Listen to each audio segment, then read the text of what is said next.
Hey, and welcome into the Big Ten Huddle brought to you by Believe. I'm joined today by Juck on Bucks to recap the June football recruit commitments to the Big Ten. We're going to discuss the highest ranked recruit commits, those who are ranked lower but maybe better than some of those rankings perceive them to be, with some higher upside, and also the winners and losers in the Big Ten from the month of June, who was hot this month and who needs to have a good July. But before we get into it, please do like, subscribe, comment on YouTube. Let us know what you're thinking. If you're listening on podcasts, you know the drill.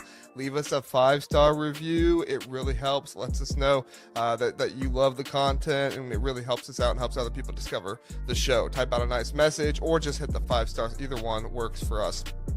And follow us on Twitter/X, TikTok, and Instagram at the Big Ten Huddle. We're posting over there on TikTok now too, so find us over there, catch our content. Thank you for joining us, and enjoy the show.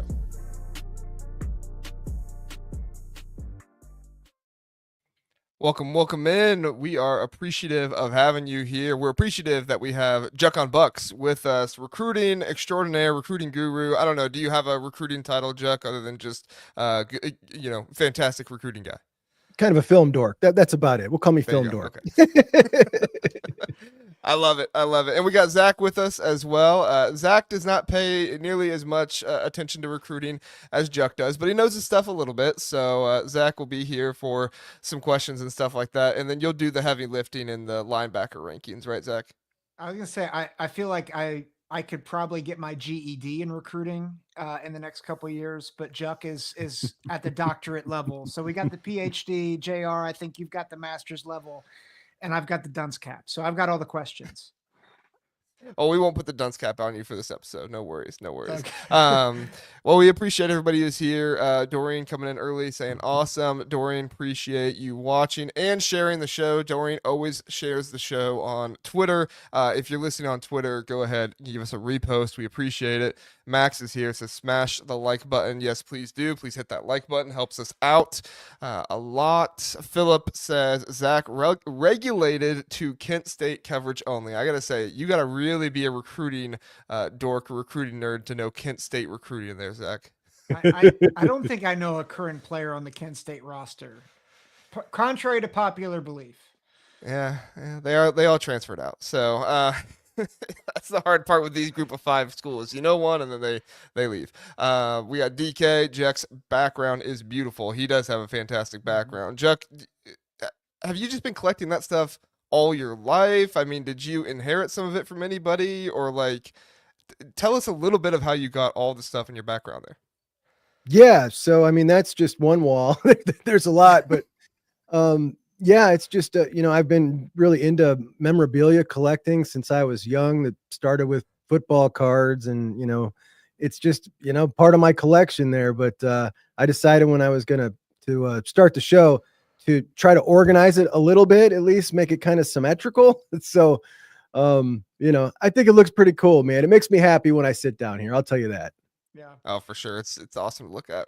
Do you have a favorite piece of memorabilia? I really am partial to that Eddie George autographed jersey back there in the glass case behind my shoulder. That was just a magical season for me. I was at a lot of those games. He was always kind of like just a Greek god to me. It's just my favorite player, That's awesome.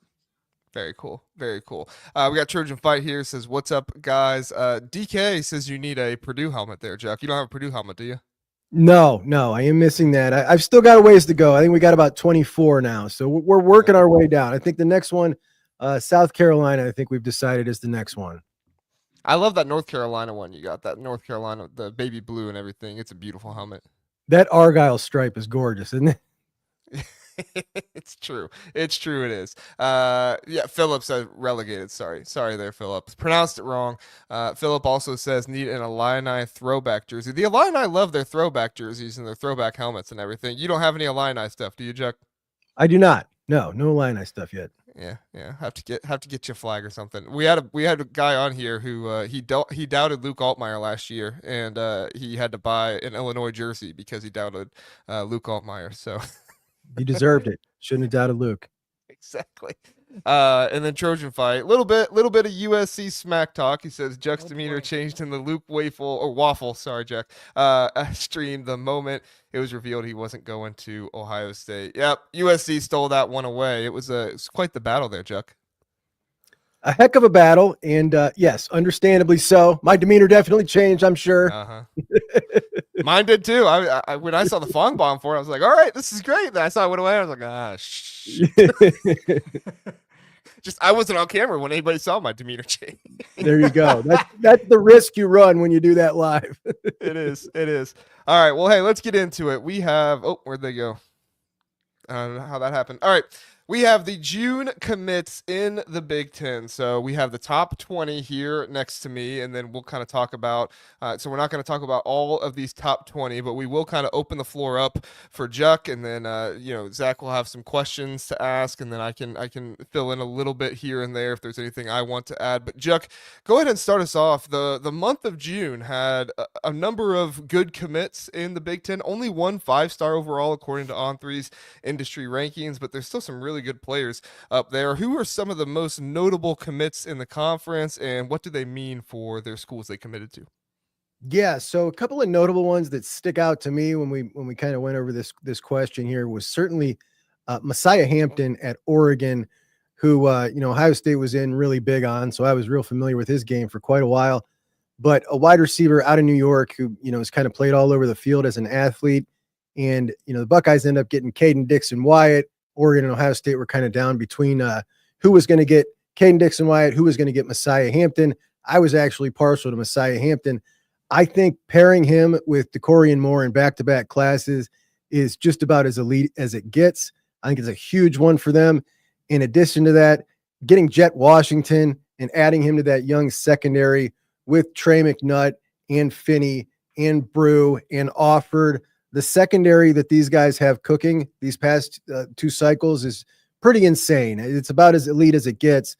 So secondary, wide receivers at Oregon, and despite not having a very big class right now, the quality is elite. In addition to that, one thing that really popped was UCLA. UCLA is getting on it, man. They're putting money into the class. They're investing. 2 top 200 guys, 2 really good offensive linemen, and Johnny Jones and Micah Smith. Micah Smith, obviously, for those of you who follow Ohio State recruiting, that one came out of nowhere for us, but they were able to steal him away, and he seems to love it, so good on them. One that I think was really important for Luke Fickell, Jaden Pettit, big body wide receiver, the type of guy that I always look at Wisconsin and just like, why can't they ever pull a decent wide receiver? It makes no sense to me in an era where you can pay guys. Wisconsin's not some terrible destination. Go down to Florida, get a wide receiver. They do it this year. So that one was a pretty big deal. Nebraska, getting Claude Mapoma and Danny Odom, 2 guys that Ohio State was in big on. Nebraska comes away with them. I think those are really big ones for them. And then, of course, Michigan, who absolutely stole the show the entire month with Carter Meadows, Mikhail Blade, Titan Davis, Alistair Vallejo, Makai Lee, Marky Walbridge, Zion Robinson. Like, you could just keep going on. They absolutely crushed the entire conference all month. They did, yeah. I was really, really impressed with what Michigan did this cycle. It was very impressive being able to pull Carter Meadows. Felt like he was always kind of number 1 on their board for an edge rusher, and they treated him like that as such. And that was a really good strategy by them to just go full in on him. And obviously was able to do some good stuff with NIL there. As Michigan is showing their NIL power more now than they were before. There's obviously some stuff going out there with the house settlement and everything. But as far as I'm concerned, if you got the money, whether it's in the budget or NIL, whatever it is, use it. I'm not going to blame a team for doing that. And it was a good move by them. Roman Voss from Minnesota, athlete over there, another number 1 player in the state of Minnesota. They're kind of talking about Coy Parrish a little bit there with how Coy Parrish had some opportunities to leave when he was being recruited. He had some opportunities to transfer this year, and he stayed there. I was listening to a Minnesota podcast, and they didn't think that they would get Roman Voss, a top 200 player in the 2026 class. Like I said, number 1 player in the state of Minnesota. He's a nice young player, can do a lot of things right. I liked watching his film and got a good understanding of his game from that. Do you have any thoughts on Roman Voss, Juck? He's a stud, and it's really impressive that they were able to do this. One of the things that I do like about the new era where you can, pay guys is you get a school like a Minnesota or a Maryland who sometimes has a player that in the past would always leave the home state, and you can afford to put that budget on him and keep this guy home, which I think is one of the cooler things in college football when you see a guy stay home at a state school that normally wouldn't get him. And I think it's really cool. It's really good for them. They're definitely, as we go down the list here, they're on my winners of the month list. They've done a real good job. They have for sure. I mean, they got a number of guys, if I'm looking at here, like 13, 14 guys in just June alone. I mean, it felt like I have the notifications on my phone for every time somebody gets a commit. And there was one day when it was just like bam, bam, bam, bam, bam. I thought Minnesota was, just spamming my text messages, but no, they just got that many commits in one day. It was fantastic. One more, and then I'll turn it over to Zach. Juck, we do have, as you know, a number of Indiana fans who listen in to this show. They got their quarterback, Cash Herrera. They were very excited about him. They got a good linebacker, and Cavante Hogan, I think it's Hugan, there as well. Any thoughts on what Indiana did, or any guys in particular that you really liked that they were able to get here in June? So one of my guys, and you said to go through and kind of take a couple of the guys that I think might be a little underrated. Mm-hmm. And honestly, Cash Herrera has been one of those guys for me for a little while now. Ohio State was kicking the tires on him, so I checked him out pretty extensively. And a quarterback that I really liked, and of course, Indiana was in on Luke Fahey, and it kind of looked like maybe things weren't going their way. They immediately pivoted, which tells you something. They really liked Herrera, and they did not want to miss out on him. I also really like LaRon Dews, who is an undersized safety, very lowly rated kid. I mean, a very low 3-star, like 1,200th player in the country because he's undersized, but he's a great player. And, who knows? He could still grow a little bit more. But definitely Indiana doing much better than program standard, which when we judge these programs in the Big Ten, I kind of judge them. I'm not judging Indiana against Ohio State and Michigan. I'm judging them against their program standard. I'm judging Northwestern against their program standard when I'm deciding, okay, who's doing good, and Indiana is certainly doing pretty good. Yeah, and they even got a couple guys from Ohio. Pretty impressive for them. PJ McFarlane. Is it McFarlane or McFarland? Do you know? McFarlane, yeah, and Jaden Williams as well. Jaden Williams, yeah. When I saw that LaRon Dews, I immediately thought of D'Angelo Pons. I know Dews is a safety and Pons is a cornerback, but I immediately thought of D'Angelo Pons and how he's kind of undersized, and maybe Indiana can do something with him there. That's exciting stuff for Indiana. Zach, did you have any questions about notable guys you wanted to get to Juck? Well, I'll start maybe with a bigger picture question, and then I do have some questions about some individuals or maybe some teams.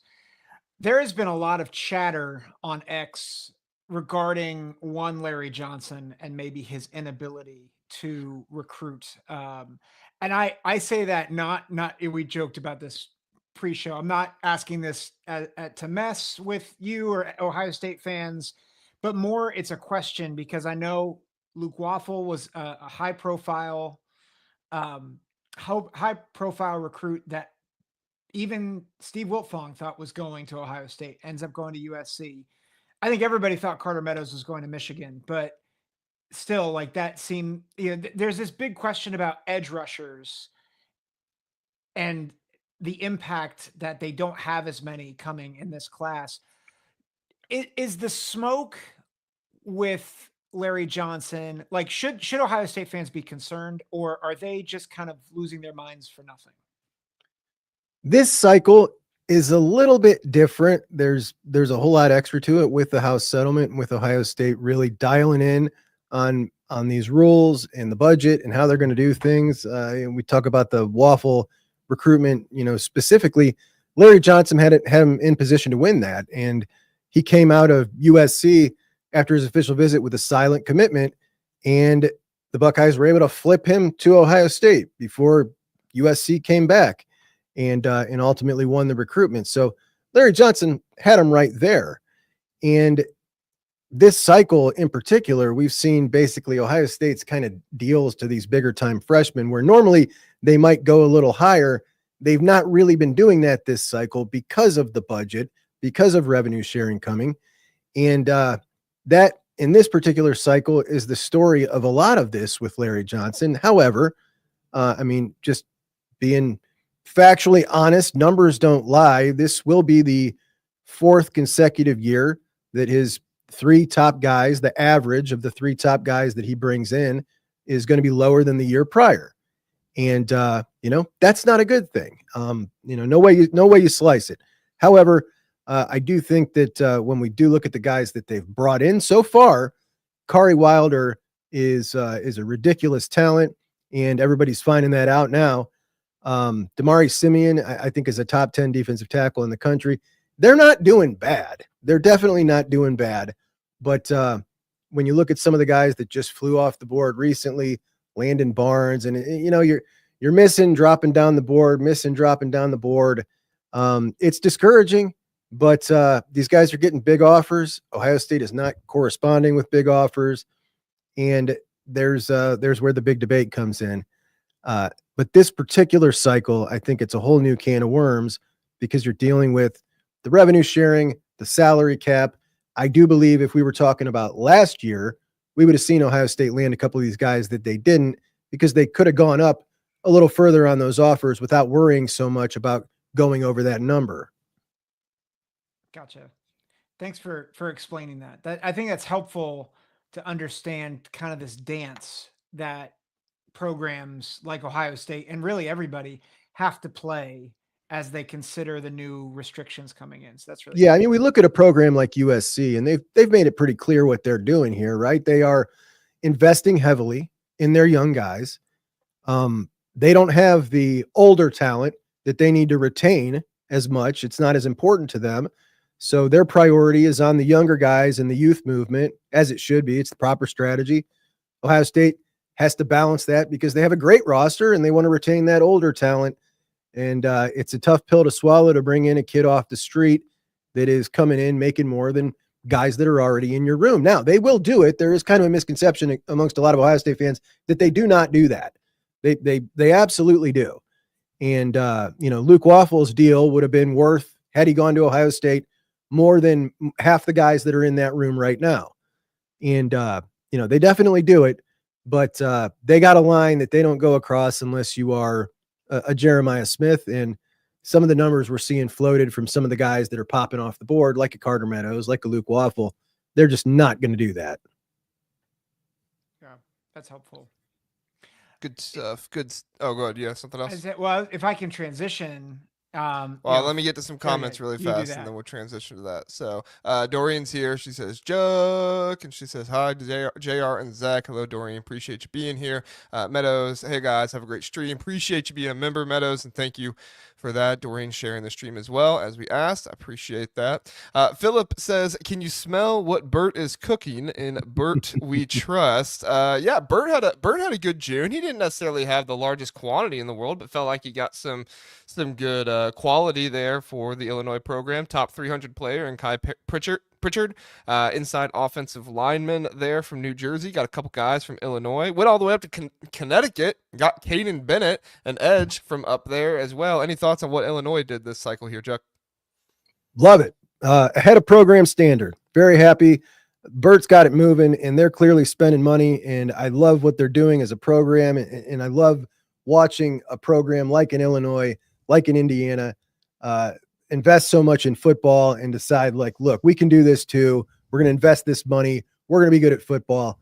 As a whole, the Big Ten, and we talked about this months ago, JR, that it's just on the up and up with all these programs now deciding to jump in. Now, there are some that I'm not too happy with, but those two really happy, but definitely happy about Bert.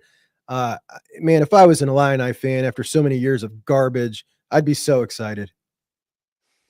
For sure. And I know Philip, he's not poking the bear here or anything like that. He's asking a genuine question. He says, has Brian Hartline lost his touch? 3 wide receivers in the top 20, none going to Ohio State. I have some thoughts here, Juck, but I'll turn it to you. You pay a lot of attention to the Ohio State recruiting. They have Caden Dixon-White, Chris Henry Jr., Brock Boyd, Jaden Ricketts, and I think they're trying to get a 5th guy, but I don't think they're going after any of the other ones. Your thoughts on Brian Hartline, Juck? Oh yeah, Brian Hartline's class this year is amazing. It's a ridiculous class. Caden Dixon Wyatt is, one of these guys that very strangely lowly rated on one site, really high on another, but he's a legit top 10 wide receiver in the class. Chris Henry Jr. Brock Boyd is, like the 350th ranked player in the country, but down in Texas, his quarterback and him are the number one wide receiver quarterback combo in the top division of Texas high school football. 1,800 yards last year. He is faster than any of the wide receivers currently on the roster.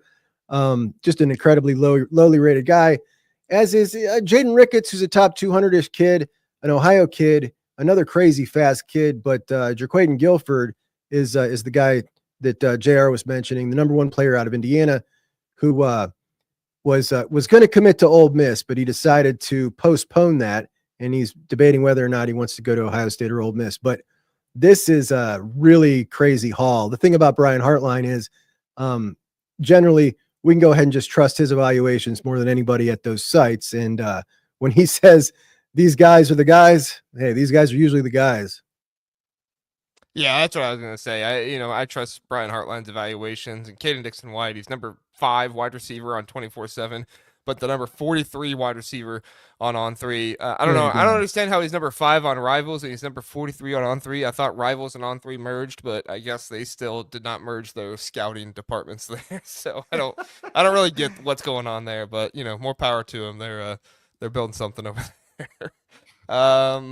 Trojan Fight is asking about Larry Johnson's age. Do you want to answer this real quick, Juck? You have any thoughts? Yeah, I mean, honestly, if I'm the parent of a 17-year-old and I want my son to be developed, and I'm looking, and Larry Johnson looks like a good opportunity to me, and I look at his track record and that looks all good, and then I catch wind that he's 73 years old, just that's not what I'm doing. I'm not putting my son in that. Like, that guy's not going to be there when he's 77. It's just, whether he thinks he is going to be or not at 73. I mean, we know how fast that things can change when you're a little older, and it's just not, negative recruiting. It used to be like 10 years ago. It's just straight up honesty at this point, in my opinion.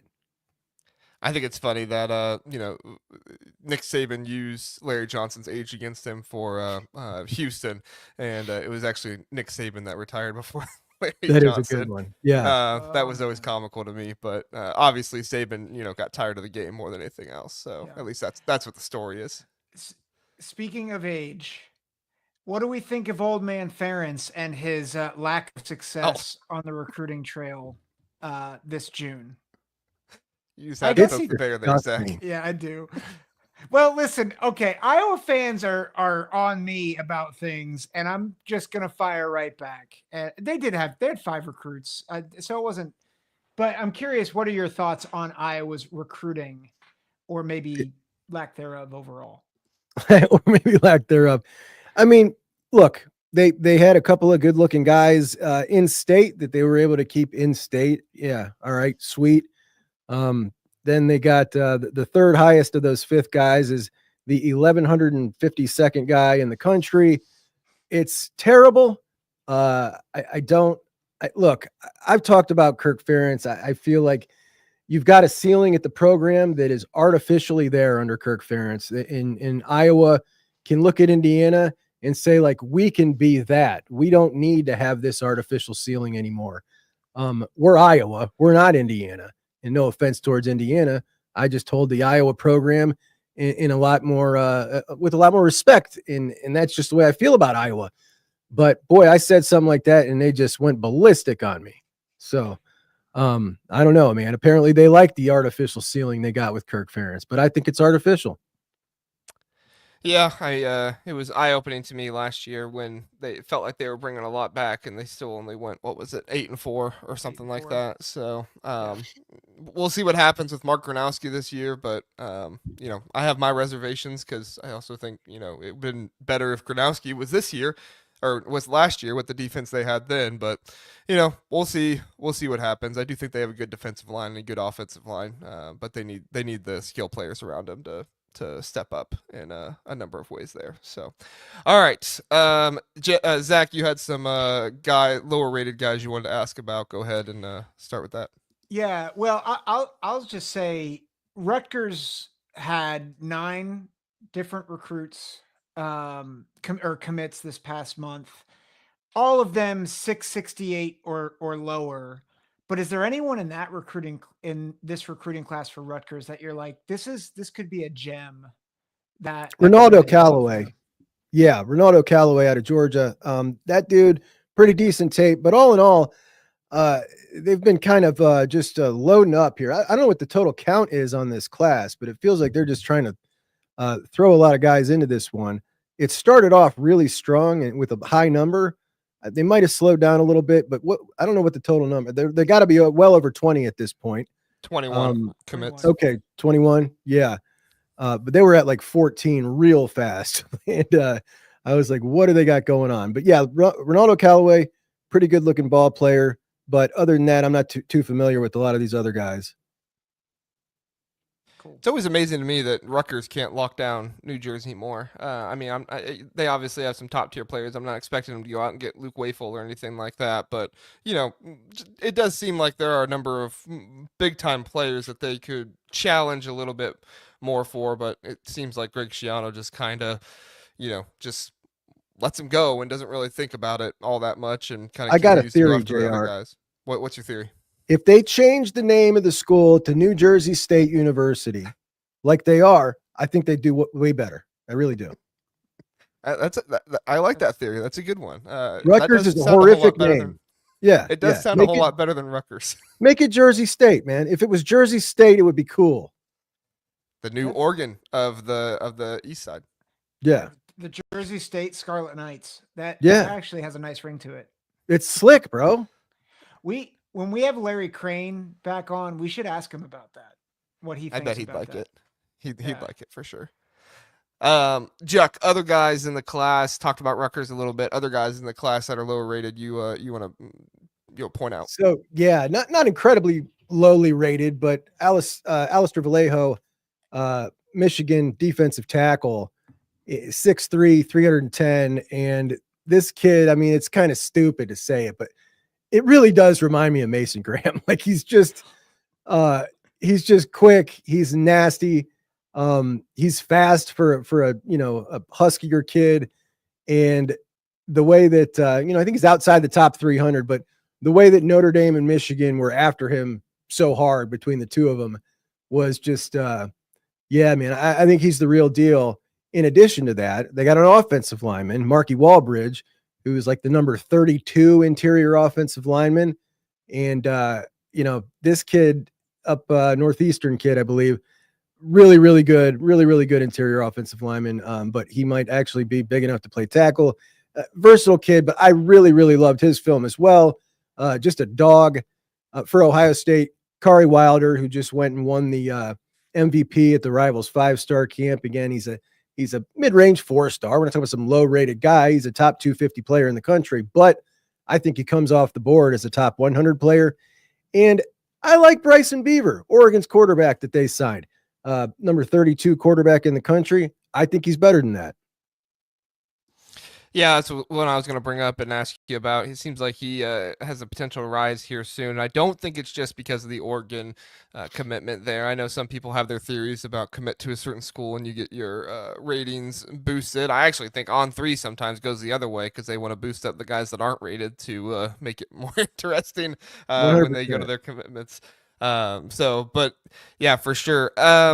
Juck, Penn State is a little interesting right now. They have Jackson Ford. He's not on the graphic here next to us. He would be the number 21st best player in June if it wasn't for Michigan getting Andre Clark there at the end. He would have been in the top 20 here. However, they have Jackson Ford, Pierce Petterjohn, Elijah Littlejohn, stuff like that. Any guys in here that you think are good grabs for Penn State and might play above their rating?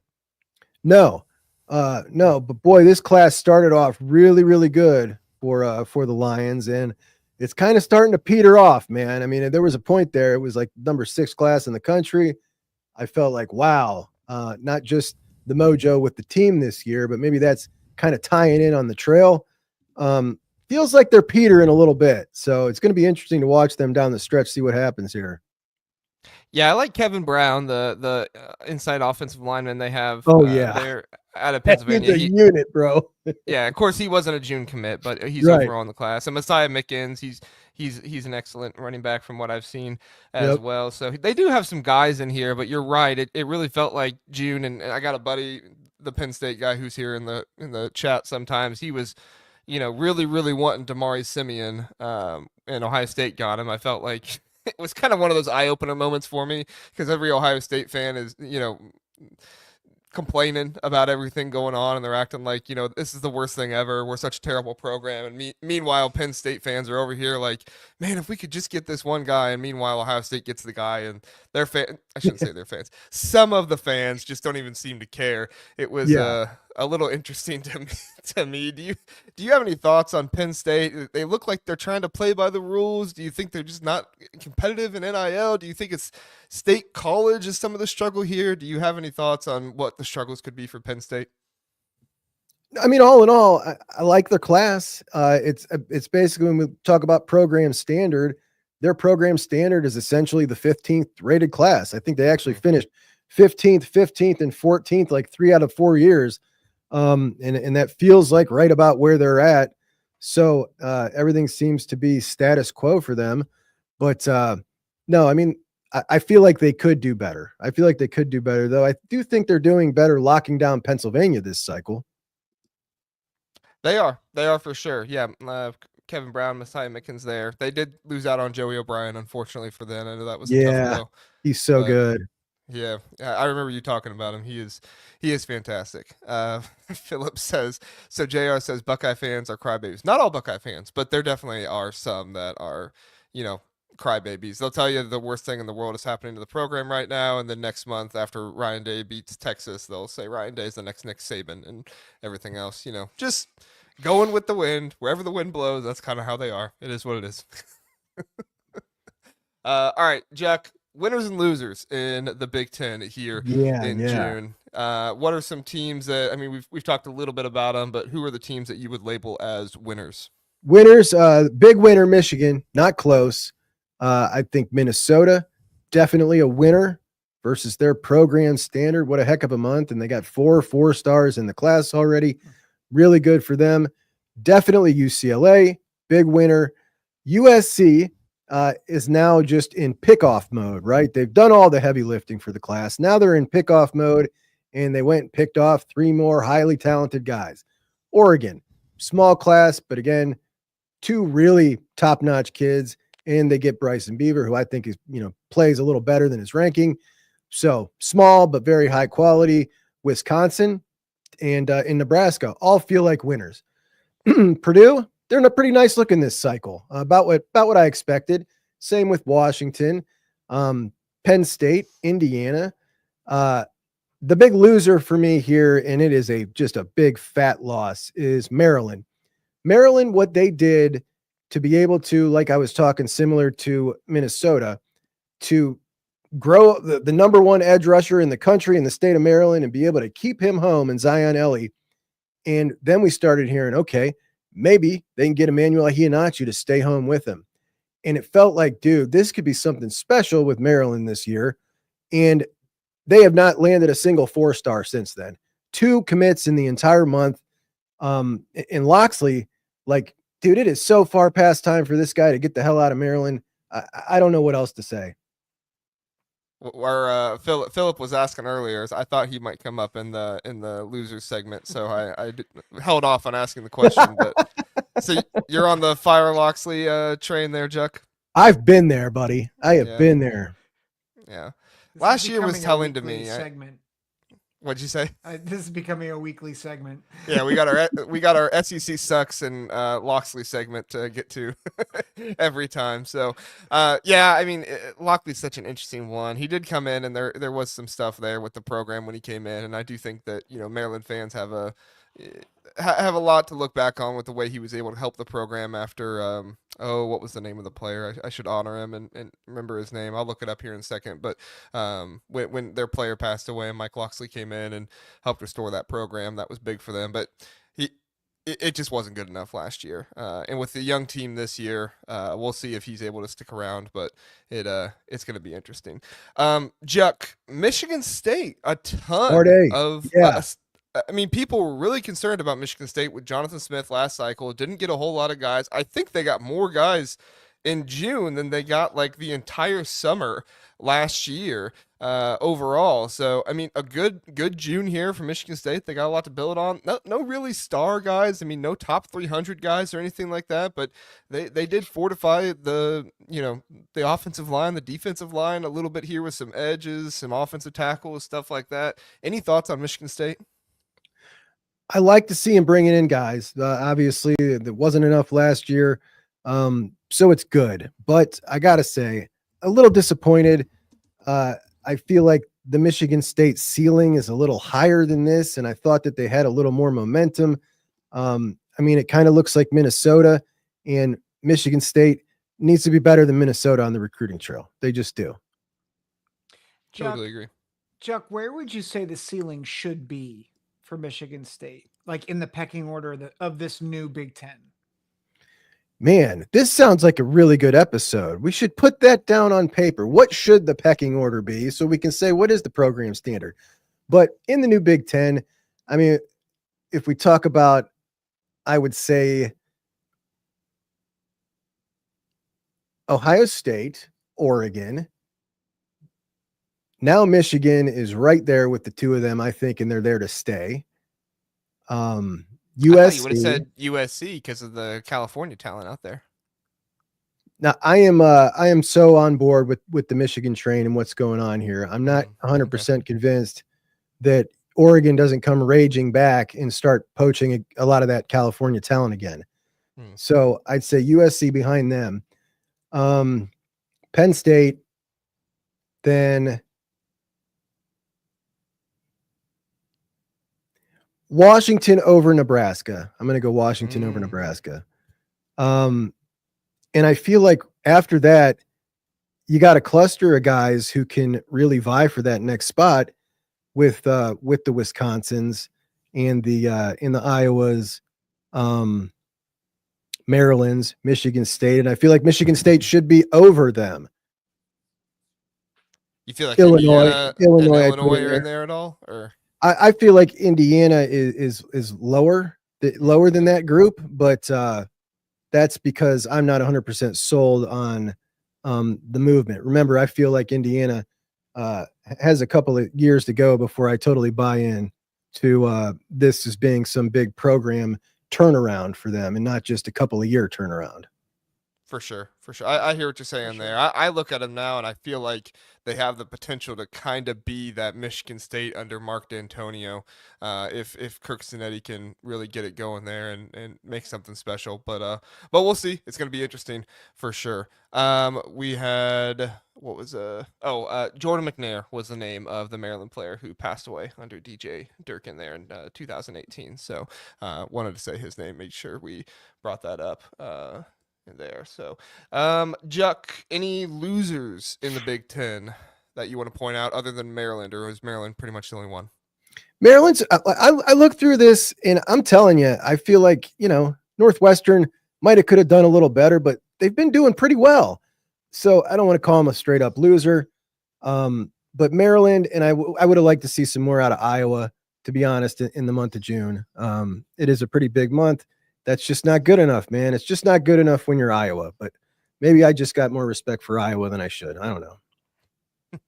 I will say, Washington, I'm not going to call them a loser, but they're definitely in that category of, looking forward to July. They had a number of guys they were in on in June and it didn't work out for them. And it really sounds like they have some guys they're ready to pivot to. Sounds like Jed Fish has a lot of contingency plans out there and ready to go. So he could find himself with a much bigger July. And that's how it was last year for Washington. Last year, Washington in July looked like Michigan in June a little bit. Not nearly as highly rated guys, but a lot of guys in the top 10 and the top 20 of the Big Ten committed in that month. So Washington could have a big July here soon. We'll see if UCLA can keep it going, but they signed so many guys. I don't think they're going to sign, an exorbitant amount, much more than that.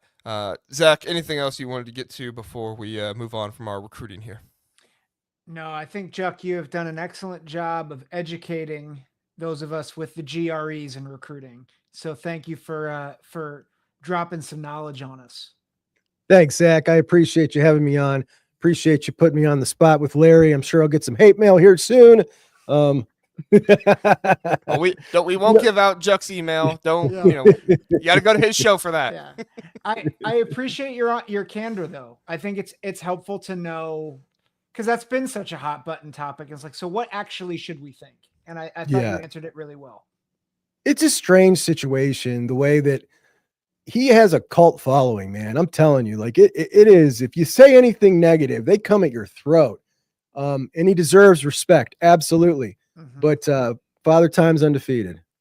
Yep. And you can respect somebody, but still have criticism for him. So Yeah. it just needs to be. And I think you do a good job of that. One last thing, Chris brings it up, and it was a team that I agree with him. UCLA should be up there. Out in California, it is more difficult now with both Oregon and USC out there. However, I mean UCLA went out to Florida and they got themselves two good offensive linemen, two top 200 guys from out there, and they got good defensive linemen in the nearly top 400 there as well. Do you have high expectations at all for UCLA there, Juck? If they continue to invest, and it certainly seems like these kids are digging Deshaun Foster, yeah, man. I mean, on the up and up for sure. Trend line is pointing straight up for them. Let's hope that he prepares a couple notes for Big Ten Media Days this year. Very good. Very good. Did you want to get to the comment you started there, Zach? I was just thinking either in this one or in the next episode we should reference it, because I'm like, that's a good podcast.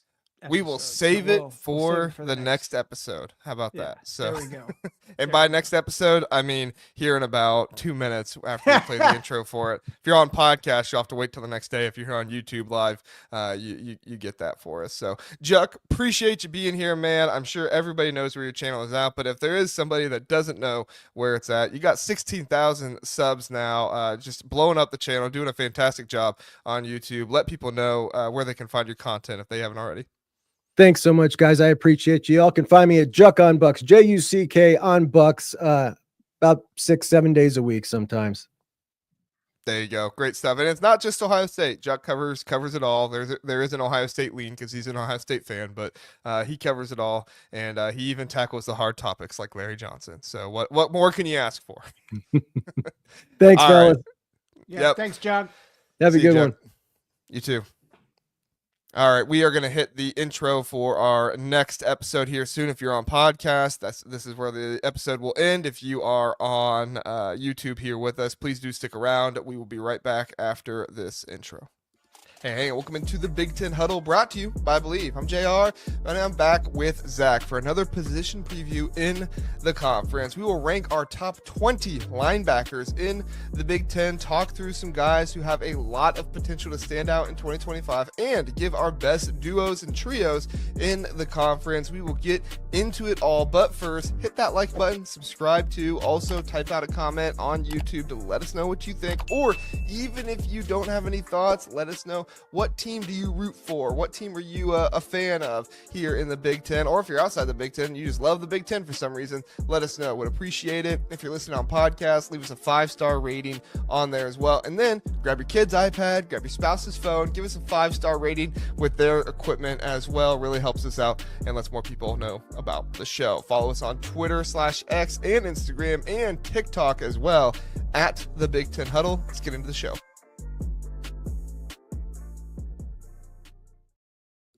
Back at it again. Great episode by Juck. If you did not get a chance to listen to it, we had a June recap on the podcast version. Please do go listen to it. It was fantastic. Juck did a great job. Now we have linebackers to talk about, though, Zach, and I have him here next to me. Zach and I are pretty similar in some areas, but we are not very similar in other areas. Zach, let's talk through your question that you started there from Philip first, and then we'll get into the linebackers here. Yeah, so I'll bring it up here on the screen. Philip asked, where does Ferentz rank all time in Big Ten coach history? Which it's coming from the last episode if you're listening on podcast. And I think it's the reason why I think he's asking is because I think we have a lot of questions about Ferentz and what he's capable of now. The reason why I started is I think there should be an episode here in the near future. Not that I'm the host of this show, but if I could appeal to you and maybe tantalize our listeners and viewers of a episode where we discuss the top 10 Big Ten coaches of all time. I think that would be an interesting episode. I think it would make people very mad, and I think that we would get a lot of hate, and that's okay. But I mean, I'm also one of those people that I look at the Big Ten, and I don't give guys like Kirk Ferentz as much credit for winning a bunch of games and playing, 250 games, over 300 games in his career. I mean, he has coached for the second most games in conference history, and he has the second most wins overall in conference history. If you're coaching, actually it's the most games because the only other guy is Amos Alonzo Stagg from Chicago, and that was in the 1800s. So sorry, I'm not going to count the 1800 wins there. So Kirk Ferentz he has coached the most games in modern Big Ten history, and he has the second most wins behind Woody Hayes. I mean, I'm not trying to show my entire hand here for it, but I look at it and I just feel like I'm not going to put him number one, and I think that's what some people are expecting. That, oh, he has the second most wins, he's going to get the most wins this season. I'm not going to put him number one. Is he top 5, top 10? Yes, longevity does mean something, but longevity is not everything. Well, and I think this is, and listen, I had an Iowa fan tell me I need to get a new hobby with the tight end rankings last week. By the way, that doesn't endear us to you in Iowa. Just because we don't agree on how high we should rank your tight ends doesn't mean you should come after us and tell us stuff like that. Here's the reality with Iowa. Juck nailed it last episode, or if you were listening earlier. Iowa has decided to be stubborn in their approach. And that is because of Kirk Ferentz. And he has been stubborn in several ways. And granted, he's had a really good run. I think if you want to look at runs that Iowa has had, I think you can make an argument that their run from 2002 to 2004 is one of the greatest 3 years for a Big Ten coach in history, because of the fact that it was Iowa and because they were ranked in the top 8 3 straight years. And they beat 2 SEC teams in bowl games, and they had a Heisman finalist, and they won a share of the Big Ten 2 out of the 3 of those seasons. I think you can make that argument, but if you're going to tell me, well, they won 10 games in 2021 and 2023 in a watered down Big Ten West and then got slaughtered by Michigan, listen, I'm sorry, that's not impressive. Not when the West was as bad as it was 3 years ago, or 4 years ago and 2 years ago. Iowa's got to do better. And to your point, I am concerned about Iowa moving forward. Maybe Ferentz will prove me wrong, but like I said, I saw a lot of missed tackles a year ago. That was uncharacteristic of Iowa. And I get the offense stinks, but it's always stunk. And they had a back who was one of the best backs in the country a year ago. You can't just say, well, the offense stinks. The defense showed some weakness last year too. Yeah, I mean, the defense not single-handedly. The defense was a major reason why they lost to Michigan State and UCLA last year. 2 teams that they should have beat. Now, I believe it was against UCLA where Jackson Stratton came in, but that was still a situation where sorry about that. That was still a situation where I felt like they should have won that game and came out on top there. I see it both sides. I see where Iowa fans are coming from, because Iowa fans are just kind of vying for respect. They look at their win total the last 5-10 years. I think Jeff shared it with us. They do have the 3rd most conference wins in the past 5 or 10 years. And I do think there's something to that. Some people write that off and say they were in the Big Ten West. It doesn't matter. I think there's something to you played a small number of teams regularly and they kind of figured you out there for a little bit. And then you were able to play some really good ball and still make it to the Big Ten championship a number of times. I think twice there after COVID. So I do think they deserve some credit there. But for me, it's hard to give them too much credit because last year was a really important year for a number of teams. And it kind of solidified some of my thought process about them and about their coach and their program overall. One of them being Maryland. Maryland was a team last year that they had 5 draft picks on their team and they only won one conference game. You know, I'm not trying to dog on Maryland here, but to me, you came out of the Big Ten East. You had a more favorable schedule. It wasn't the easiest schedule in the world, but it was more favorable than what you were normally getting when you were playing Ohio State, Michigan, Penn State, Michigan State, and all those teams every year. You had a better opportunity there, and you still only won one conference game. Even though I understand where Maryland is coming at with a younger team this year, I still think Mike Locksley has to go out and he has to win at least 2 or 3 Big Ten games this year. And that should not be super hard for Maryland with the type of talent they have around them. And that's either on Mike Locksley or that's on the administration, one of the two, because they're not invested enough in the program to get those guys there. So something's going on there. We can't just act like Maryland is completely okay. And then Iowa was another one where, they went 8-4. They brought back a lot of their defensive players. And I know Iowa fans just kind of have this thought process of, well, our defense is going to be good every year. But when your defense was the reason you weren't, not the reason, one of the reasons why you weren't as good last year, because, Jamari Harris left early. Like there was a bit of a bad culture going on there in the defense last season. And I don't know if that's going to continue. I don't think it will. But if it does continue, that's just one more thing that if you're Iowa, you look at a team like Indiana and say they got a good coach and they all of a sudden made the playoffs. Iowa obviously didn't have the same schedule as Indiana last year, but it was still a favorable enough schedule. They should have won 10 games, in my opinion. Yeah. So. I think if anyone looks at 8-4 and says, well, it was a failure. Like we talked about Iowa as a playoff team a year ago. And they were nowhere near it. And it's because they lost to teams. Like we are criticizing, we're criticizing them for blowing games that they shouldn't lose. And we criticize other teams for it, and Iowa needs to be criticized for it too.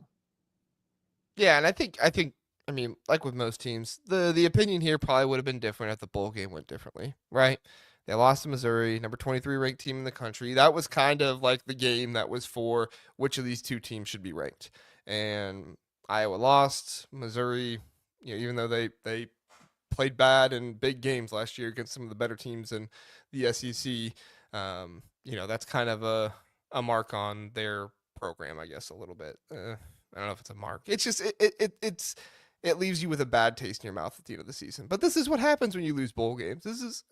People have the same thing with Alabama right now. I'm doing it with Alabama right now. The video game isn't, because I think Alabama all of a sudden is going to have a fantastic defense, but whatever. Yeah.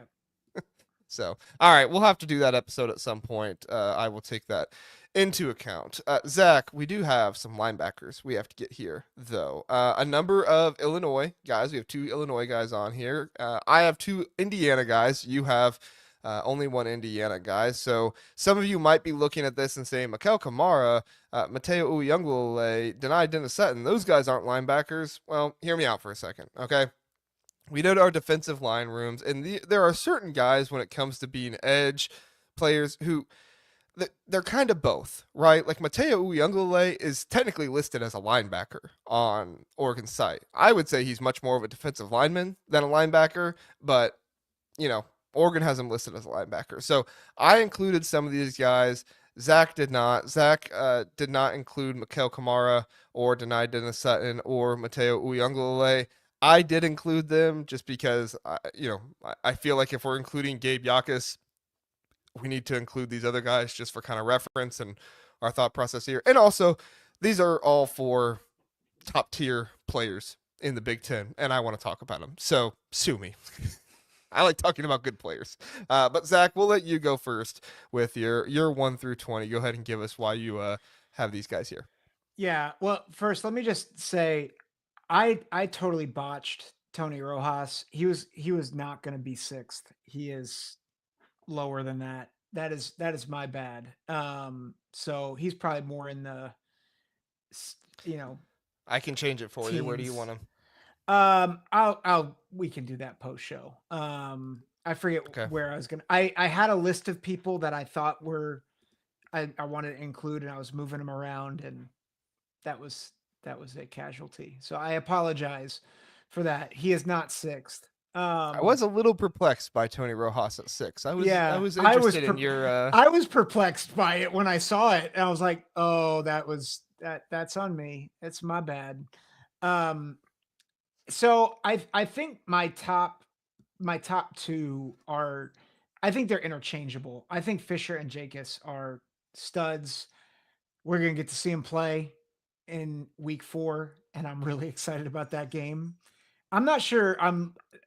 I like Ohio State, Texas, Michigan, uh, Oklahoma, Penn State, Oregon. Like those are the best games early on. Like that everybody's talking about, but everybody should be talking about Indiana, Illinois. I think it's early game for playoff contention, Big Ten championship. I'm so excited for that game. It's going to be awesome. Aiden Fisher and Gabe Jacobs are going to be a big part of that game. Sonny Styles really improved, I thought, over the year last year. I think he's ready to really be the enforcer in that defense at linebacker. Barham, I think the loss of talent at Michigan in that front four is actually going to force them to use Barham more creatively. And I think that's going to bode well for his statistics. Uh, Gentry, a lot of folks are high on him from an NFL draft perspective, which is why I have him a bit higher here. But is it Butchner? I never know how to say his last name. I think it's Bocher. I'm probably saying it wrong. Don't ask me for help here. Yeah, really, really good linebacker for Oregon. I think Arvell Reese is going to take a step this year. Amar Campbell, stud at linebacker for Penn State. Number 10 is a bit of a surprise, but I have Maverick Baranowski at Minnesota, who had some starts last year, but he's rising up draft boards. And a lot of, I think he is going to be part of a really good tandem at Minnesota. Daryl Dijabome at Rutgers, I think, is going to be a stud there. Ernest Hausman, we both have him at 12. Tariq Al-Okuda at Washington, really good player for them. Dylan Rosiak for Illinois. Mac Uline at Penn State. I think that linebacking core for Penn State is going to be really solid. And then Rojas is probably going to slide in that around there as well. Watson Trent at Oregon. Manny Powell, Northwestern, underrated guy. I think he's going to be very good for the Wildcats this year. Corey Walker, we both have him at 18 for Wisconsin. Wayne Matthews at Michigan State. And then Jeff Roberson, who I think is the other linebacker for Minnesota, I think is going to be really, really good. Excellent stuff. Yeah, I like where your head's at. Like I said, Tony Rojas, not Jack Rojas. Confused by that one, but we'll get that one straight here later on. Mikhail Kamara, Gabe Yakas, my number 1. And number 2 for me, I think Kamara does some things really well. I think Yakas does some things really well too. It's not really, yeah. Philip really wants Yakas number 1. Honestly, if Kamara wasn't there, he would be, right? But I think Kamara was just much more of a fierce pass rusher last year. And if Yakas probably would have played better in the Oregon and Penn State games, not that he was bad, I probably would have put him over Kamara because Kamara did not play well against Ohio State. But when you look at some of the even stuff there and some of the better production that Kamara had, I went with Kamara over him. However, I would not be surprised at all if Yakus ended the season there, primarily on the defensive line, but others sometimes is classified as a linebacker too. So, it is what it is. But let's see, who do I have after that? Number 3. Well, I guess the other thing I should say about Yakus is Yakus could be a second rounder next year in the NFL draft. And if he's able to do that, that's going to be a whole lot of really good notoriety for Illinois. That's going to be interesting for them. Aiden Fisher, Indiana transfer from James Madison a couple years ago. Really good tackler. He complements Kamara and his dynamic play really well.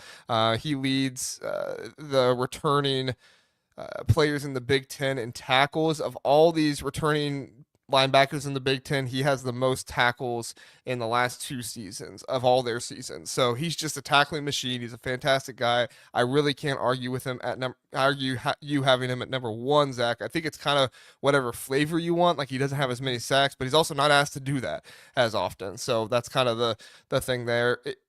It's comparing an interior linebacker to an outside linebacker, and that's rather difficult to do. If we had more weeks, we probably would have done interior linebacker rankings and outside linebacker rankings. But if we're just doing interior linebacker rankings, I would have had Aiden Fisher number 1. Number 4, I had Mateo Uyunglele. He's an athletic hybrid edge he's very, very disruptive. He's phenomenal pass rusher, arguably the best pass rusher in the Big Ten. I don't think he is, but he's arguably that. But he does need to improve his run defense and his tackling there. Number 5, my personal favorite, Sonny Styles. I love his athleticism. He's a physical freak. He excels so much in every aspect of the game, but he doesn't really have like a star trait, and I think that's what's holding him back. He needs that like star, thing that he does better than anybody else. He doesn't have that yet. He's going to need to develop it. I could see him being a more utilized pass rusher this season because he did have a very high success rate when he did pass rush. He just didn't do it super often. So, but he does need to improve I shouldn't say he needs to improve. He's good at everything he does. He just doesn't have anything that's super great yet. So, Bryce Bocher, relentless energy, consistent playmaker, really good tackler, gets around the field, and honestly, how can you not love the neck roll that he wears? I mean, anybody who wears a neck roll nowadays, Old school. give it to me. Old school. I love it. Denied Dennis Sutton, really good player. Penn State fans know me as saying he isn't an elite pass rusher. I still don't think he is an elite pass rusher. Maybe he changes my mind this season, but I definitely think he has potential to possibly be a first-round pick if he does develop into some kind of area there. But he is a standout. He's a hybrid role type of guy, and he needs to be top 10 for anybody doing this stuff, arguably top 5. Arvell Reese, he combines his speed and his physicality, makes impact plays. He was limited last year, but he's going to be a breakout candidate this year. Amari Campbell was fantastic, big sack numbers, athletic, high upside. Jayshawn Barham, he was interesting because he came in as like this primary pass rusher from Maryland, and then they tried to utilize him as a pass rusher, but he never really worked in Wink Martindale's defense as a pass rusher. So then they asked him to do more run defense, and then he excelled in run defense. So if somebody wanted to, I mean, you have him pretty high in yours. If somebody wanted to rank him top 5 and say he can kind of do everything, sure. I just need to see him put it all together in one season. He's done it. He's done some things at Maryland. He's done some things at Michigan. I just need to see him put it all together. Did you have something you want to say? I think that's very fair. And I think it's a fair criticism. Okay. Yeah. And I don't even know if it's so much of a criticism. It's just, I want to just see it all put together, like I believe he has the talent. He just needs to put it all together in one season. If he does, he's going to be one of the best linebackers in the Big Ten, which is awesome for him. Daryl Dajabome, I think that's how you pronounced it. Rising star, strong against the run. He was one of the reasons why I felt like Rutgers was okay with Mohamed Toure moving on, is because they had some good linebacker depth behind him. And Dajabome here is one of those guys. Ernest Hausman, coming over from Nebraska a few years ago, consistent anchorman for Michigan's defense, long career. He's been tackling people every season long, kind of like Sonny Styles. I just don't think he has the athletic upside of Sonny Styles. One guy who does have the athletic upside, honestly, I love watching Eric Gentry play from USC. He is fantastic. I love him. I love his athleticism. He got hurt last year, though, and I need to see him put it together. Honestly, I debated putting him in the top 10. I just don't feel like he's earned it yet. And I feel like Arvell Reese, he hadn't really earned it yet either, but I went with Arvell Reese over Eric Gentry this season. Maybe Eric Gentry will show himself to be better than Arvell Reese, but we'll have to see what happens. Marquise Watson Trent, Nebraska transfer from Georgia Southern. Intrinsic, solid production. He's very interesting player the way you watch him play. I like what he's going to bring coming from the G5. I don't think he's going to be Aiden Fisher and not have a drop off at all. I think there will be some kind of drop off there, but he's definitely going to help that run defense be better. That does give me a little bit of concern. Tariq, how'd you pronounce that name? Alukuda. Alukuda, thank you. I have no idea if that's right, but it sounds right. It's better than what I would have said. So, Washington linebacker, transfer from Washington State, versatile, growing presence. I really like what he's going to bring to this team. Good coverage guy, I think, is one of the notes I had written down for him. Let me double check that really fast. Yeah, he struggled with his tackling, but good coverage guy. You need that out of your linebackers, and it's not like he didn't have a high amount of tackles. He just had a missed tackle rate of like 20% last season, so he needs to improve in that. But overall, his coverage gets him up there a little bit more. Jeff Roberson, not really much of a pass rushing guy. Only 80 pass rushing snaps last year. He does a lot of things well, but he doesn't really do anything exceptionally well. I like Robertson, thinks he can be a good player for them this year, coming from Oklahoma State. Obviously, Minnesota seeked him out to be a good player there for him, and I think he'll be that this season. Dylan Rosick from Illinois, another good player. Really like what he's going to bring. He did pretty good in tackling last year, had a bit of a missed tackle rate, but he's just kind of down the line. Corey Walker coming from Western Michigan to Wisconsin there. And then Roliha Hardy, the sophomore this year for Indiana. Zach, I just love the Indiana linebackers this season. I see that. Hardy was a fantastic run defender last year when he played. Now, he did not get the most snaps in the world. He was kind of like Arvell Reese. Actually, he had far less snaps than Arvell Reese. He played about the same amount of snaps as Eric Gentry last year, but he was a true freshman. And as a true freshman, showing the ability to have good run defense and play well in those situations, I thought it was impressive, and I think he's going to be a top 20 linebacker in the Big Ten this year. And then, of course, Wayne Matthews, the third at Michigan State. He was just dominant at Old Dominion in 2023. Fantastic player. He gets to Michigan State last year, doesn't really do as much. He didn't really have the opportunities as much last year, and so his sack numbers weren't nearly as high. But he did have 4 sacks in 2023, 76 tackles though, just all over the field. Only a 12% missed tackle rate. That's not exceptional, but it's pretty good. And then 3 forced fumbles, 48 defensive stops or rushing stops last year. Zach, Wayne Matthews the third, very good player at Old Dominion 2 years ago. We'll see if he can find it this year at Michigan State. That's my top 20. Good stuff. Couple things I just realized. So Penn State guy, you're the man. I must have done another snafu or something. Mac Eli. No, that was me. That was me. Sorry. Yeah. You said he's from Northwestern. I just got it wrong on the graphic. I was gonna say Watson Trent is Nebraska. Manny Powell's Purdue. So yeah, sorry that we screwed that up. That whole 3-person part there, I screwed up. I'll fix that really fast. Yeah. I think it's the thing that is, I think, very clear about how we think about this is you are much more locked into what they've proven. And I think that's been true in most of our lists. Mm-hmm. Whereas I think I look at potential and I'm like, yeah, I think there is a lot of either NFL potential or athleticism. And I have that a bit more injected into my rankings. Obviously, you also have some of the edge rusher guys in there too. But like, I don't have any gripes with your list. I think it's great. I think you've done a good job of weighting these guys.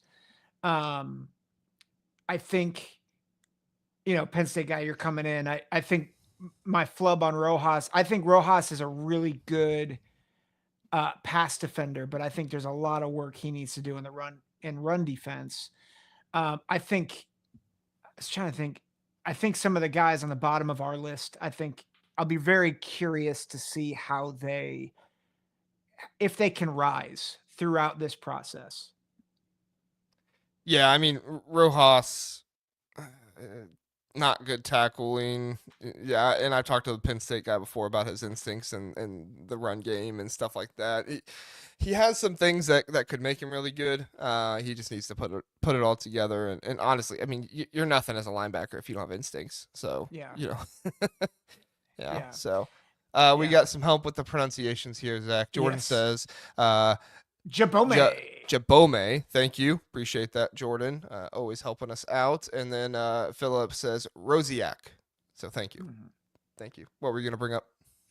As you say, just to be clear again, my Rojas at 6 was a flub. That should have been lower. I just didn't miss it. So we'll have an improved list post show. We're sorry about that. I'm sorry I'll about tweet it that. out. I'll tweet That's it my out bad. tomorrow. So Yeah. we'll get it fixed and I'll tweet it out tomorrow. So Did neither of us have an Iowa linebacker on the list? no, we do not. And it hurt me to do that, but It does not hurt me. No. Well, they're on my hit list right now. oh my gosh. I've gone full heel on the Hawkeyes. Alibaba says Roman Voss. Yes, we talked about him in the early one. Got Juck's thoughts on him. Really important addition there for Minnesota, Mike. So yeah, if you go back to the beginning of the episode or you just listen to the podcast tomorrow, you'll hear us talk about Voss. No worries. But yeah, so Iowa should have better linebackers this season. I kept telling myself one of these linebackers from Iowa will be in the top 20. I just don't know who it's going to be.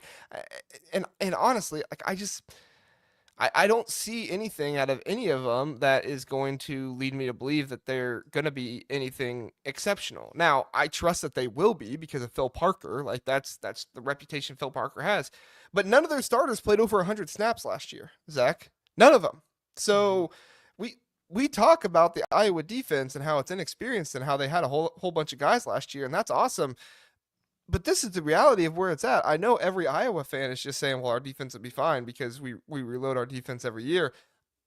I trust it'll be fine. I just don't know where it's going to be, where you're going to find Nick Jackson or linebacker last year. Why am I forgetting?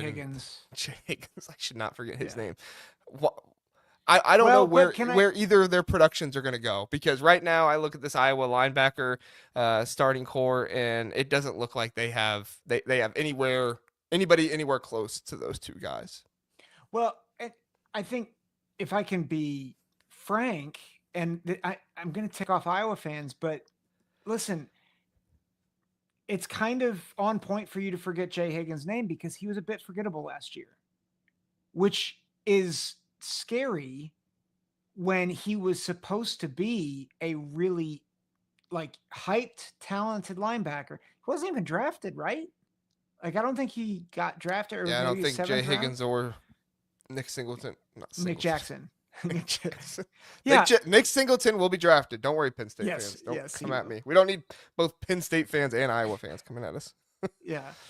But that's my concern with Iowa this upcoming year is I've always been confident in Iowa's defense until last year because they failed them. And I'm with you on this. I have no confidence right now. Now, I'm sure that a linebacker for Iowa or several linebackers could prove themselves, but I don't have any confidence in them right now. And Philip, maybe it is my goal to tick off Iowa fans, but I think Iowa is in for a hard reality come September. Well, this is just a lesson that fans will need to learn is don't insult Zach on social media and he won't come after you the entire next episode. So no, I hear what you're saying. It is hard to just act like, everything will be fine next year. But it has always been good. Like, and even though I hear what you're saying about Iowa linebackers last year and how they weren't as good and they needed to be better, I felt like the secondary was more of the issue with the tackling last year that really failed them. And I felt like they failed in those 2 games. I don't think the defense was necessarily bad all season long. It was just those 2 games and really the second half against Ohio State where they just didn't have any answer and they weren't tackling nearly well enough. And also the third string quarterback hurts as well. So we're just gonna have to see this season with Iowa. Iowa's gonna kind of make or break themselves this season. And if they go 8-4, God bless them. But that's just probably what that program is gonna be to me from now on. If they go 8-4, they're the 8-4 Hawkeyes. Yeah, not yet. Just if they do it, don't come after me, Iowa fans. My concern is I think Caleb Johnson covered up a lot of holes. Yeah, but that offensive line's still really good. Agreed. He covered up the quarterback position last year with how terrible Cade McNamara was. The problem was their best quarterback they only got for a few games. Yeah. I mean, we were preaching it all season. Play Brendan Sullivan. Play Brendan Sullivan. And, when they finally did play him, he got hurt, unfortunately. Yeah. Part of the reason why I say Caleb Johnson, the offensive line's great.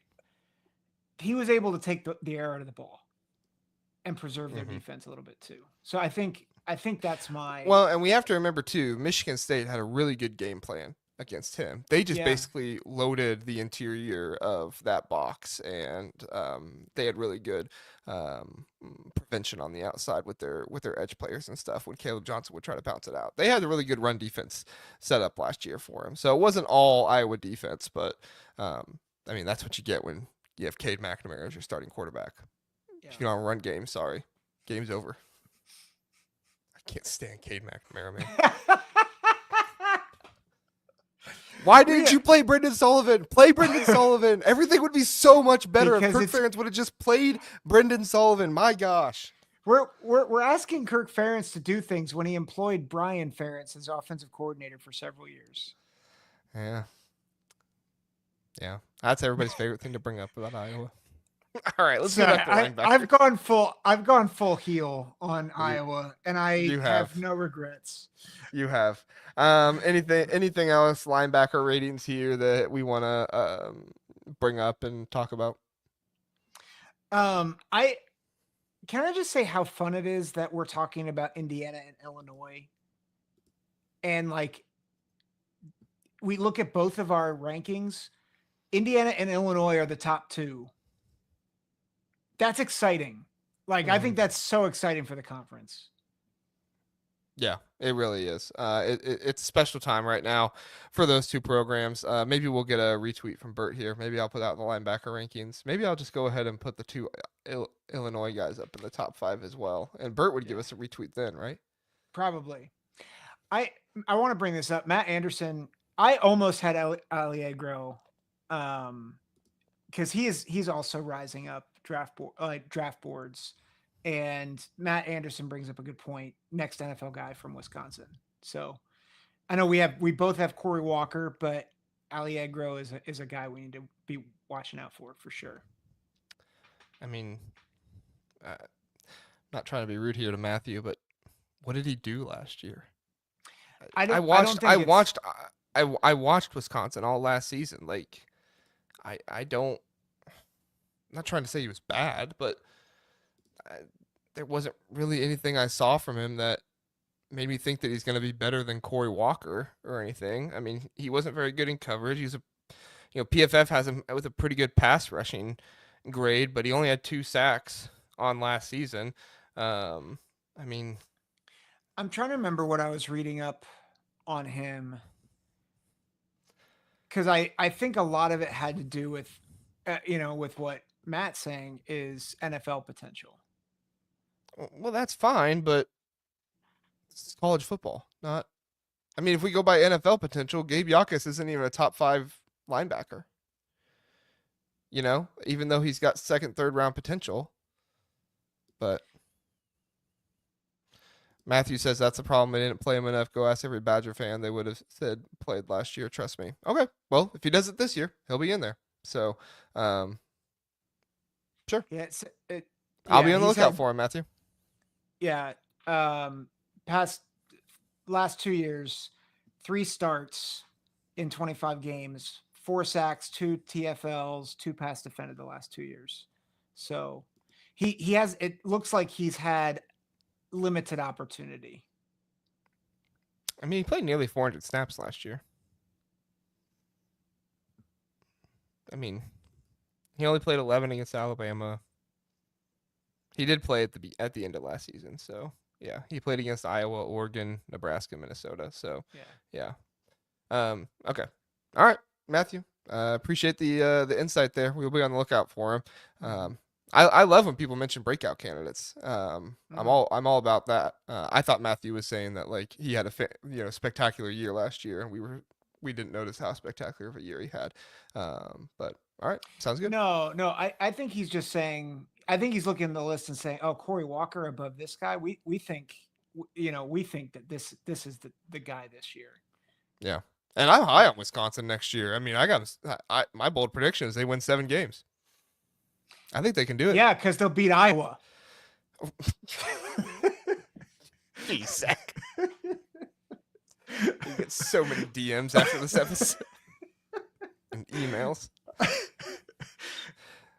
Oh man. No, but I am high on Wisconsin next year. I think their wide receivers are better than they've had in the past. I think Billy Edwards is a better quarterback than people give him credit for. I think Mike Tressel is a good defensive coordinator. I don't think they're going to have the best defense in the Big Ten by any means, but I think they're going to have a solid defense, and I think they're probably going to surprise a couple teams this season. I think they're going to steal one of those Alabama, Ohio State, Michigan. Is it Penn State or Oregon they play? Oh God, I think they have it's both. Oregon. Yeah, I think they have Oregon in a rematch. We said. Yes. I think they're going to steal one of those 4, and then I think they're going to take one of Iowa, Minnesota, It'll be Iowa, Illinois, and Indiana. So yeah, Matthew says Oregon. So yeah, I'm high on Wisconsin next year. He says great job, by the way. Thank you, Matthew. We appreciate that. Yeah. So. All right. What else did we have here, Zach? We had duos and stuff like that to get to. Any linebackers that you think could surprise you last year? We just mentioned. We just mentioned a couple guys there. Was there anybody else you wanted to mention? Let me look here. Hold on. Look at my list.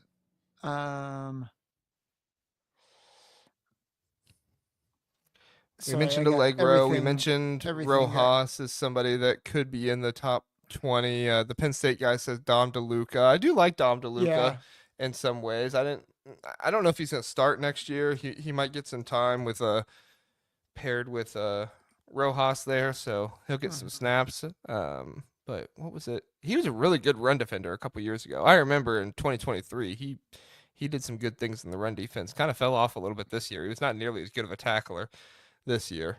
He was kind of like Jayshawn Barham a little bit, where good tackler, good run defender a couple years ago, and then he was more of a pass rusher this last year. Yeah. Had 24 pressures on the season. I think DeLuca is one. One that we haven't talked a lot about Sparty, but Darius Snow, senior. They have an underrated group there, and it's going to be impressive if Wayne Matthews III can come together. Darius Snow is an impressive one. Jordan Hall has been there for a while. He could be an impressive player. I don't know if he's so much of a breakout candidate just because he's been there for a while, but he might be a breakout candidate to some people. So that Michigan State linebacker core there has some good potential. Yeah, and I think the Nebraska linebackers, we only got one of them on here, but Shavers, Dasan McCullough is kind of he's a unicorn. It's like, is he ever gonna break out? Yeah, former 5-star. He's got the talent. He just needs to put it all together. Yeah, but there's some names there that I think. Another one I'm curious about is Yanni Karlaftis at Northwestern, transfer from Purdue. Curious to see if he can put things together. Yeah, he had some, when I was looking at his stats, he had some pretty good stats. My thing with him was kind of like Jay Higgins a couple years ago when everybody talked about how amazing Jay Higgins' stats were a couple years ago and how many tackles he had. So, well, it's also because Iowa's defense was always on the field. So, I mean, props to him. He still got tackles, but I mean, yeah, I don't know. We're going to turn this back into the crap on Iowa segment, so we're not careful. The Penn State guy says Keon Wiley is somebody for him, backup linebacker there at Penn State. I think I say backup. You're going to see a lot of rotation from the linebackers this year at Penn State. I think Amari Campbell is kind of going to be that main pass rushing guy, so you're probably going to see a lot of the highlights and the sack numbers from him, and he's a really good pass rusher last year at North Carolina. So I think you'll see a lot of that from him, but you're going to see a good amount of rotation from the Penn State linebackers, and Keon Wiley could definitely be one of those guys. And Jim Knowles, really good with linebackers, so he might be able to unlock it out of Wiley there. So, duos, Zach, we'll end it with this. Any duos that you want to point out as some of the best? Obviously, if you look at our rankings, Indiana, Oregon, Illinois, Ohio State. If you include Dennis Sutton, that's a good duo there. Michigan's duo is good, obviously. I think Washington has a chance with some pretty good linebackers there. Ryan Walters has done a good job with linebackers pretty much everywhere he's gone, except Purdue. Sorry, Purdue. Well, I mean, but we just talked about Yanni Korlafis. Like, he had a good season last year, so. Yeah. Any other duos or trios or anything you want to mention? No, I mean, I think you hit the ones that I was thinking. Like, I think you could make a case. Oh, you do have 2 Minnesota guys. I do. I think you could make a case for Minnesota. I think Minnesota is going to be an underrated. I just think Minnesota is going to be flying under the radar all year. And I think they're going to be better than people think, particularly in the second half of the season as Drake Lindsay gets more comfortable. And I think the defense, while they lost some key guys, I do like this linebacking core a lot. Yeah, it's a good linebacking core. A lot of good strong linebackers in the Big Ten this season. It's gonna be a good run defending league, as it normally is. It's like that they might be overtaking the SEC as the best league in college football. No, they are the best league in college football. They've already overtaken them, Zach. We gladly peddle in this propaganda. Yes. Yeah. The Penn State guy says deny is an edge all the way. Yes, I explained at the beginning here. I included Yakas and Mateo Uiagalelei is technically a linebacker according to their site. So I just went ahead, and because I like to talk about good players, I wanted to put one more good player in there. So between and Kamara kind of on the edge. Well, what do you mean? Sure, it's a cop-out. I just want to talk about good players. Yeah, that's fair. You know? That's fair. And I wanted to have the conversation about Dennis Sutton again, because I did have some Penn State fans that got on me. It was saying he's not an elite edge rusher. But I mean, I don't know if there's that many elite edge rushers in the Big Ten this season. Kamara, Yakas, Uiagalelei, those are probably your elite edge rushers, if you even want to call it. No, but none of them are on Abdul Carter level. Do you think DDS is kind of a poor man's version of JTT? Who? Dennis Sutton. Do you think he's DDS? Okay, sorry. Sorry. Do you think he's a poor man's version of Tuimoloau? No, I don't think he power rushes as much as JT does. I mean, JT had 15 sacks last year. He led the Big Ten in sacks. Wait, he had 15? Yeah, he led the Big Ten in sacks last year. A lot of those were in the playoffs. But yeah, so. Holy crap. I didn't realize that he had 15. Mm-hmm. I knew he had a lot in the playoffs. I didn't realize that he had that many. Yeah. All right. Anything else you want to get to here, Zach? Nope. All right. I will say this. I've given a lot of shade to Iowa on this episode. I do genuinely want Iowa to do well, which is why I am frustrated with Iowa. So take that for what you will. Don't come after me in the comments saying that I should stop podcasting. That's all I'm going to ask. But if you don't like my opinion, that's fine. But be civil about it. Yeah. It's Twitter. Nobody's civil on Twitter. Nah. Unfortunately. Make X a civil Make place. X civil again. Was Philip it ever is- civil? No, Philip is accusing me of lying. I'm not lying. I really do. I've been a fan, not a fan. I have enjoyed Iowa. I think the wave to the children's hospitals is one of the greatest traditions in not just in college football, in sport. It's one of the most meaningful things that anyone does. So I don't like it when people unfairly go after other people. And also I do think they are underachieving, and I think they've been underachieving for a long time. So PK says, hold your ground, Zach. yeah, I'll hold my ground in saying that I want Iowa to be better than they are. Mm-hmm. And I think it's absolutely Kirk Ferentz's fault that they're not.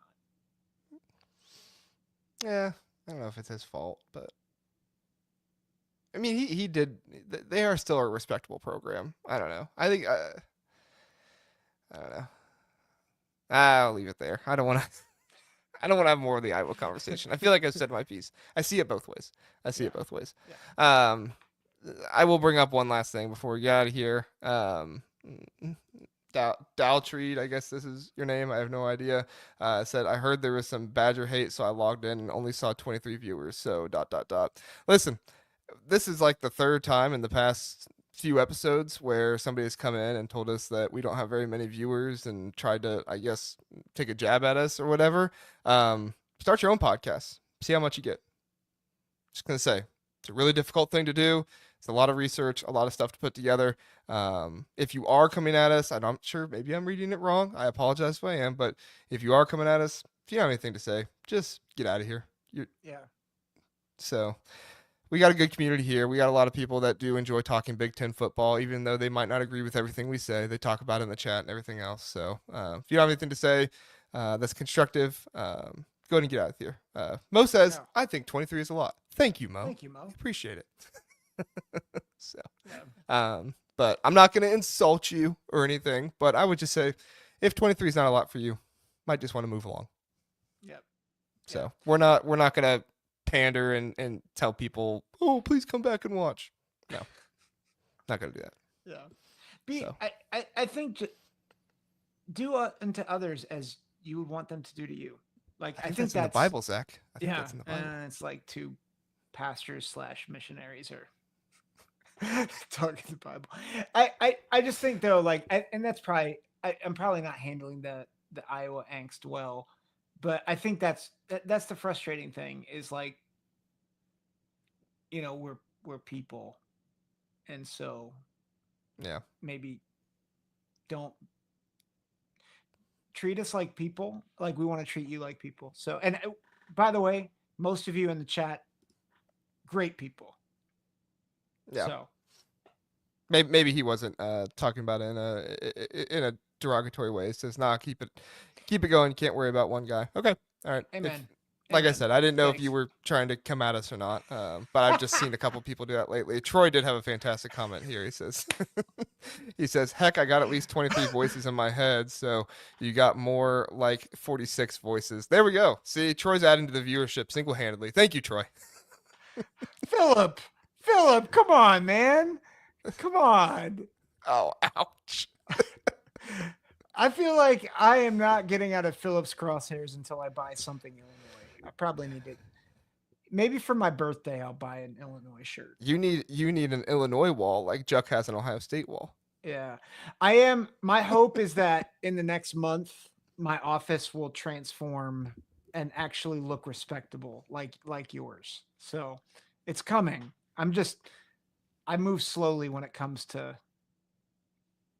anything housework related. I get that. Well, Well, we won't call Kirk Ferentz for any memorabilia. I don't think he would give us any. So he'd probably just tell me to shut up. yeah, not after this last episode. So sorry, Kirk. Sorry, Kirk. I'm not sorry. Yeah, I know you're not sorry. All right, we're gonna end this Iowa hate episode that was, labeled linebacker episode. So, PK says you can add a background, so maybe you just make an Illinois background and add it then. There we go. Would that get me into your good graces, Philip? Would that help? I think it would. It Yeah. would. All right, everybody. Hey, we appreciate you being here. We appreciate you listening and watching. A good amount of just shooting the breeze there to end the show. Join us on Thursday night. So just update. It will be a premiere Thursday night, and then it will be a premiere on Sunday night. I'm going on vacation with the family, and I don't think I'll have time to do it live on Thursday. So Jeff and I are going to record beforehand. We'll do a premiere, and then Zach and I are going to record beforehand. So it won't be any like news and notes or anything on the Sunday episode. That'll be like floor and ceiling of every team in the Big Ten. And then I think we have secondaries we're going to talk about in that episode. So, and Jeff will do part 2 of his every Big Ten program, what they should strive for, what they should be like.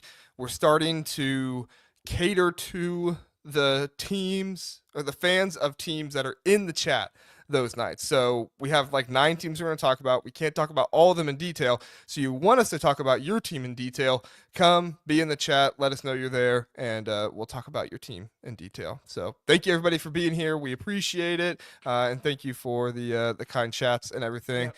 Zach, anything you want to get to before you get out of here? No, I love doing this, and you guys in the chat. And I know we had kind of like a fireside chat at the end, but we love doing this. So thanks for letting us be a part of your lives. We appreciate it. Well, we had a fireside chat about Iowa pretty much the entire time too. So. All right. I promise we're done talking about Iowa for a little bit. Thanks everybody. Have a good one.